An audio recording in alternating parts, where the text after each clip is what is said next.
I'm Natasha Kirchuk, and thanks for joining us from our studios in Israel.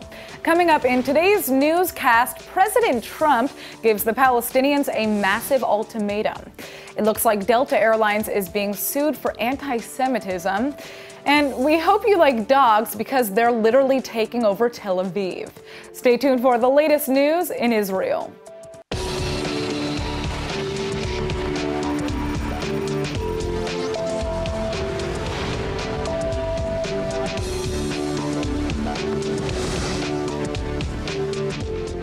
Another rocket has just been fired from Gaza into Israeli territory.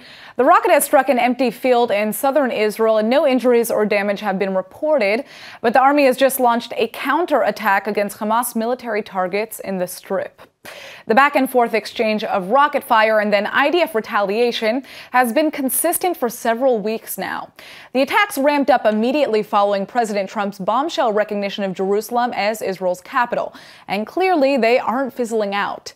Netanyahu has come under fire for failing to stop the rocket launches, and some have even gone so far as to call the prime minister weak in his response. But many officials agree that pushing too hard against Hamas could spark a war that neither side wants and derail the ongoing Palestinian reconciliation efforts. Those negotiations are at a standstill currently, but Israel has a vested interest in seeing things play out without interference. Regardless, more rocket fire will only fuel tensions between Israel and Gaza and put more lives in harm's way. Well, President Trump's plans for Middle East peace have hit a snag following Trump's bombshell decision to recognize Jerusalem as Israel's capital. The Palestinians say they no longer see the United States as an impartial negotiator of peace, but now Trump has just dropped an ultimatum. He's threatening to cut all aid to the Palestinians unless they come back to the table. Right now, the United States sends $300 million a year in foreign aid to the Palestinians. PA President Mahmoud Abbas's government is critically dependent on that money. But despite this threat, the Palestinians say they refuse to be blackmailed by Trump's ultimatum. A senior Palestinian official has accused the president of sabotaging the peace process in the first place by removing Jerusalem from the negotiating table. Furious that Trump, quote, now dares to blame the Palestinians for the consequences of his own irresponsible actions. America's ambassador to the UN, Nikki Haley, has echoed Trump's position and remains firm that the UN resolution denouncing Trump's Jerusalem announcement was detrimental to the peace process. I think the president has basically said that he doesn't want to give any additional funding or stop funding until the Palestinians are agreeing to come back to the negotiation table. And what we saw with the resolution was not helpful to the situation. We're trying to move for a peace process, but if that doesn't happen, the president's not going to continue to fund that situation. All right, now get this. A bombshell lawsuit has just been filed against Delta Airlines, accusing the airline of practicing anti-Jewish, anti-Hebrew, and anti-Israeli behavior. These are disturbing allegations made worse by the fact that former and current Delta employees are the ones filing the lawsuit. The plaintiffs are accusing Delta management for pushing forward the attitude that Jews and Israelis, quote, cannot be trusted, are aggressive and inappropriate, and engage in what are deemed to be strange behaviors by conducting prayers on the flights, as well as their request for kosher meals. One former employee in the lawsuit says Delta actually fired her for being Jewish. The airline claims she was fired because she missed a flight while working as a flight attendant for Delta, but the woman says she had been approved for maternity leave at the time. Another plaintiff is accusing the company of suspending her without pay and revoking her travel privileges when she shared her travel companion pass with a friend who happened to be Jewish. The lawsuit accuses Delta of taking wrongful action against the employee because the recipient was Jewish. Delta has taken the defensive, claiming these allegations are false and that the company has zero tolerance for discrimination. But if these disturbing accounts are true, then that would certainly not seem to be the case. In October of 1997, Oregon became the first state to enact the Death with Dignity Act. This controversial act allows terminally ill people living in the state to end their lives by self-administering lethal medication that has been prescribed by their physicians. Now, an Israeli organization is trying to bring this act to Israel, and joining us in the studio is the chairman of the Lilach Association to Live and Die with Dignity. Thank you so much for joining us. Okay, so Bina, why does your organization want to bring this act to Israel? We have here in Israel a law from 2005 that solution a part of the things, but not enough. Okay. For example, people that you can't know how much they will live, they are not in the law. There are, if you connect a terminal patient to the breath machine, you can't take it off. And there are many things that are not enough in the law that we have. Our ideology says that the responsibility of life is in the hands of the person himself. Okay. Because of that, we can't, we are not believing euthanasia, for example, because that is not, the doctor does it. Not right, so the idea is that a person would self-administer a lethal injection, but that would be prescribed by a physician, correct? Yeah. Okay, so I mean, it's interesting. You guys are focusing on this because you want to take the power of death or the power of being able to control one's death into the person's hands, right? Yeah. How has the government responded to this push here? Till now, there were two times that the law was coming to the Knesset, to the Israeli parliament, and it didn't. It didn't pass.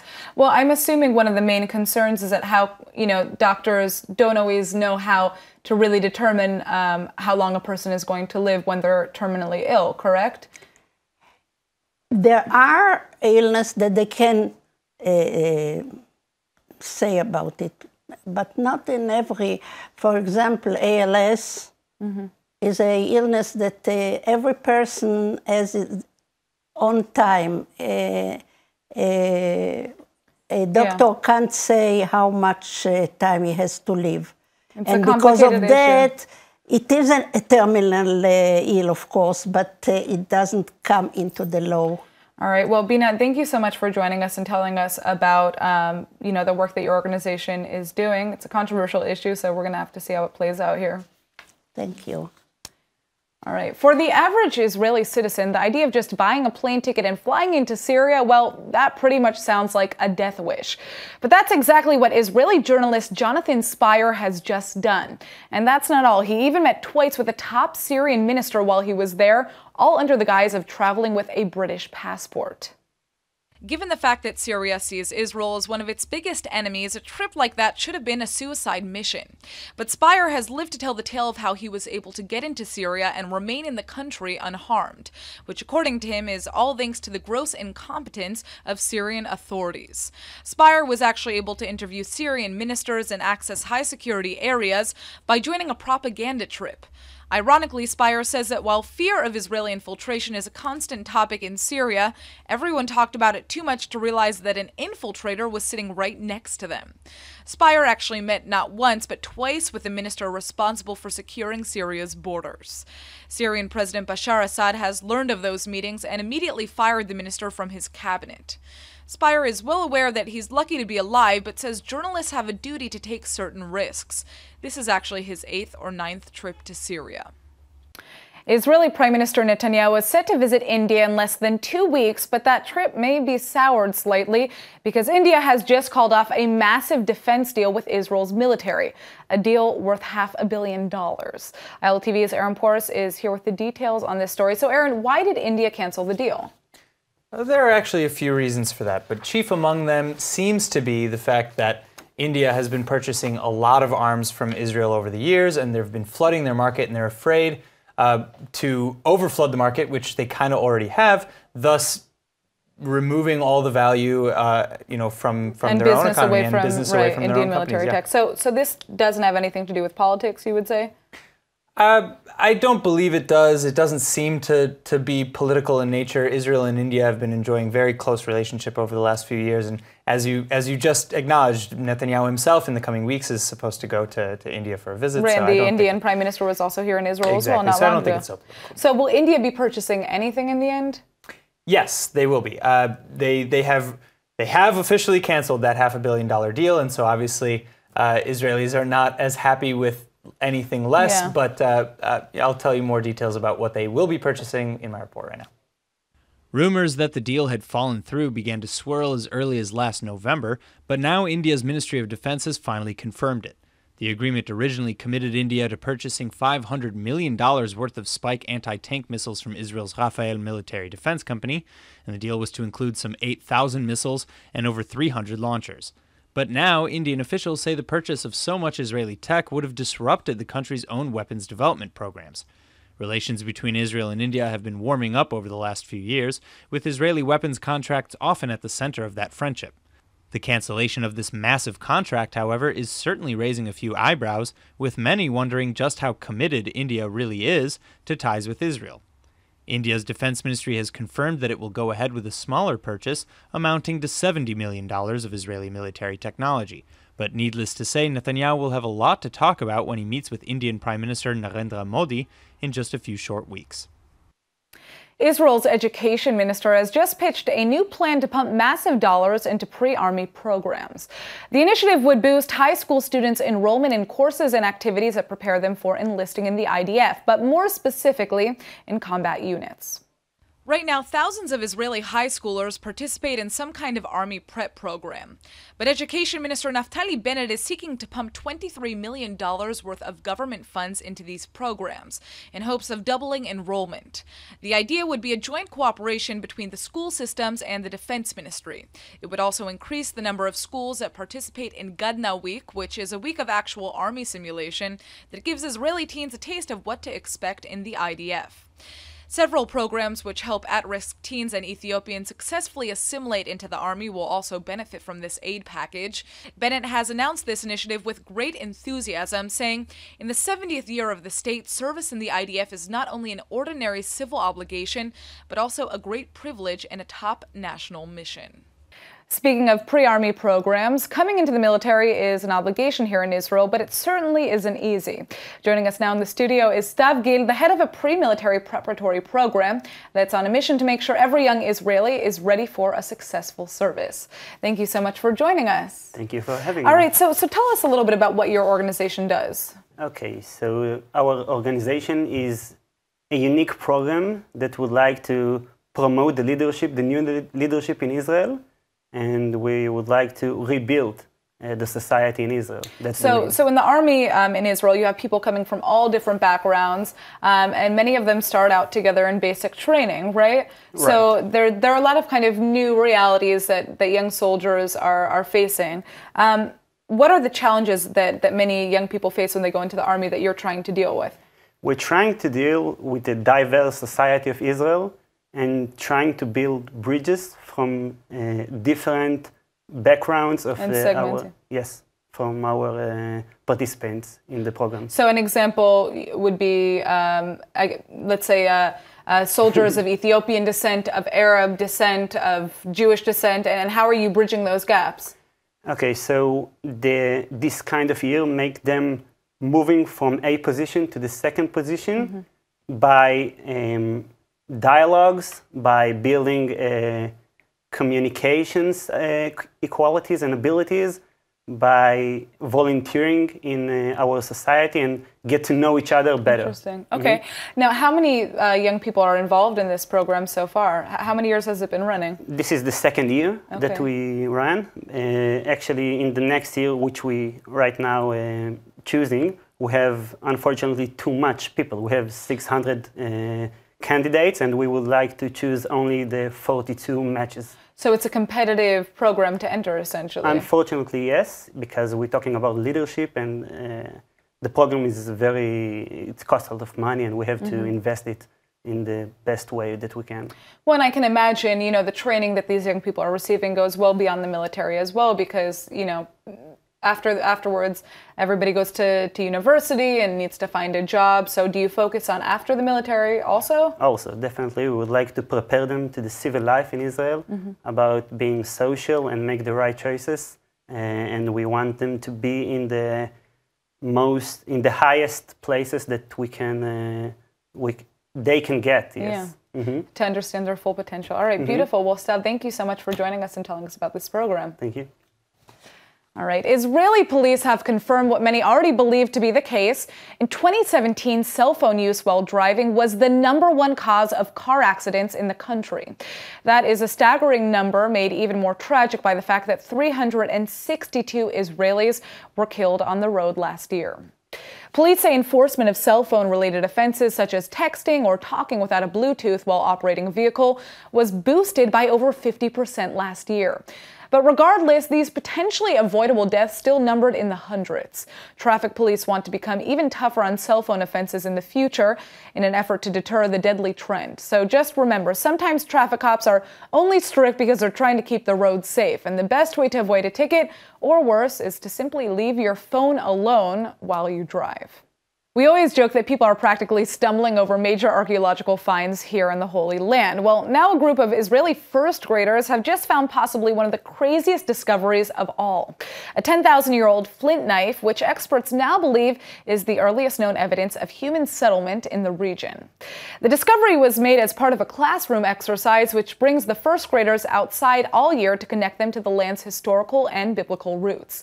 The discovery was made by students from the Ben Sion Netanyahu School, which is located in the West Bank settlement of Balkan. Local councils have actually been running this program for 2 years now, and this isn't the only time kids have uncovered ancient history. In fact, students discovered mosaic pieces and coins dating back to the Talmudic era not too long ago. But this 10,000-year-old knife, or possibly a spear tip, is one of the most impressive finds in quite some time. That's because it confirms the earliest known presence of human life in the area, dating back to the Stone Age. Well, I think it goes without saying that these kids have definitely earned all A's for this assignment. Did you know that one of Tel Aviv's nicknames is Dog City? Well, you're about to find out why, and it's all through the story of one Irish immigrant and his furry friend. In Tel Aviv, you don't need to be a human to be a top employee. This is Mr. Jazz, and that's Harold. They're best friends, and they also happen to be co-workers at one of Israel's top companies, ClickTail. This is Mr. Jazz, the marketing consultant. I love the way Mr. Jazz waddles down the hallway when he's going out with Harold. Studies show that the offices that allow dogs have employees with significantly lower levels of stress. We got Rocket a position as an intern, but unfortunately Mr. Jazz decided that Rocket wasn't up to the task and he has been let go. Jazz was jealous that everyone liked Rocket more. Even though Mr. Jazz tends to fall asleep on the job, it doesn't seem to have an impact on his reputation. Mr. Jazz is amazing. After Jazz, we started to see even other dogs coming with other employees, and it became a company standard in a way. Furry employees are pretty much a norm here in Tel Aviv. The city has the most dogs per capita in the world. To put that into perspective, 1 in every 17 people has a canine. Harold and Mr. Jazz immigrated to Tel Aviv all the way from Ireland. I was driving along and I saw this, what I thought at the time was a fox, but he was abandoned. He had like bruising and broken bone and stuff, so he was in bad shape. So I picked him up and brought him to my vet, and once he recovered, I took him home. He also saved my life as well a bit, because he's like, you know, he's such an integral part of me at this stage. Well, after immigrating to new country together, it's no surprise that Harold and Mr. Jazz are such a power couple. Mr. Jazz is a great way to meet people. Aren't you, Mr. Jazz? Mr. Jazz is like an extension of myself, and he really is part of my family. Come on, Jazz.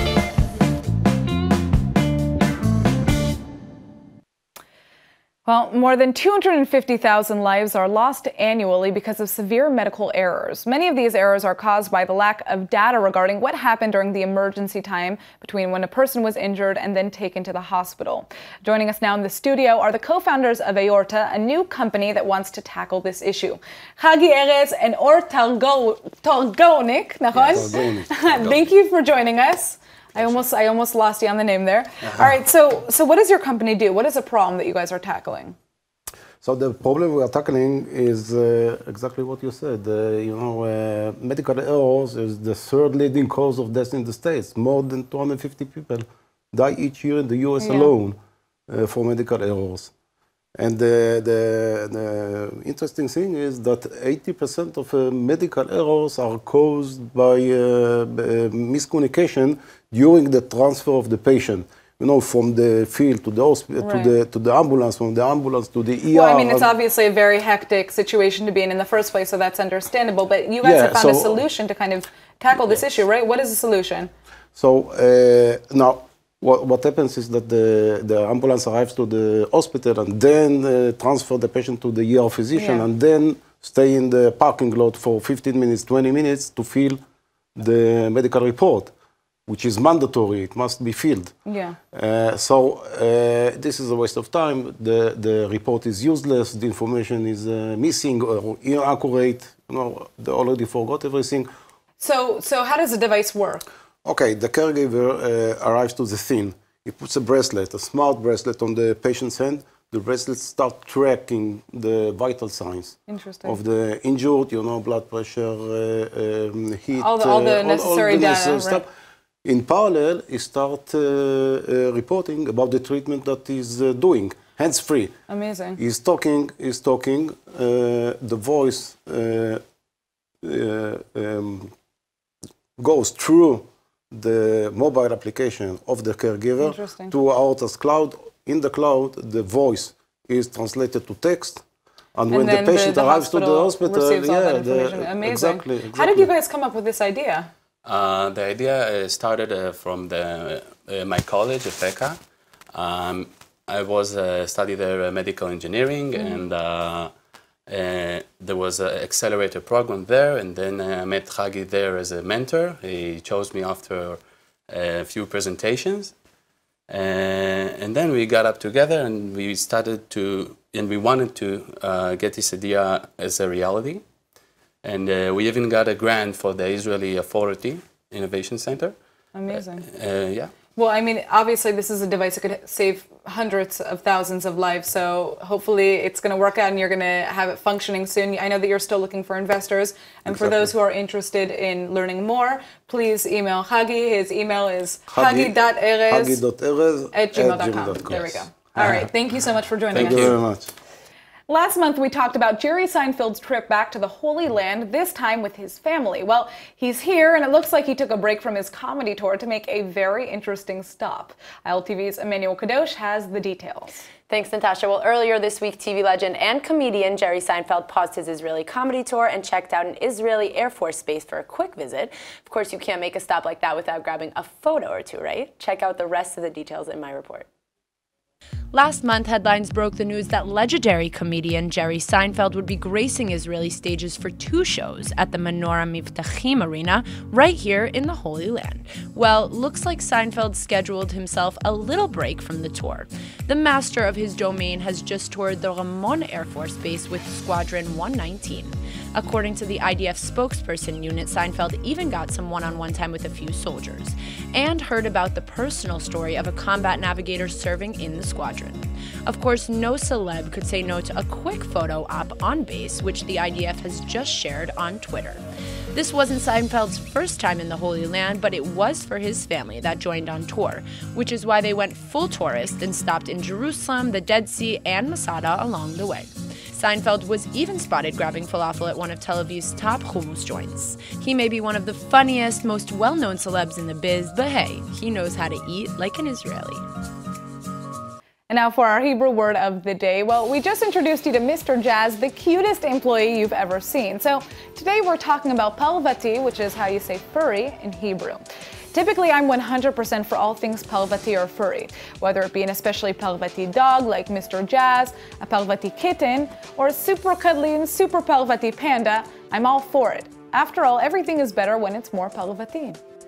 All right, let's go ahead and take a look at the weather forecast. Tonight is expected to be partly cloudy with a chance of rain and a rise in temperatures. The low will be 53 or 12 degrees Celsius. Tomorrow should be partly cloudy, but with a drop in temperatures, and the high will be around 63 or 70 degrees Celsius. All right, that's it for today's news. Today's exchange rate is 3.46 shekels to the American dollar. Remember to sign up for our daily newsletter at iltv.tv. I'm Natasha Kirchuk, and thanks for watching.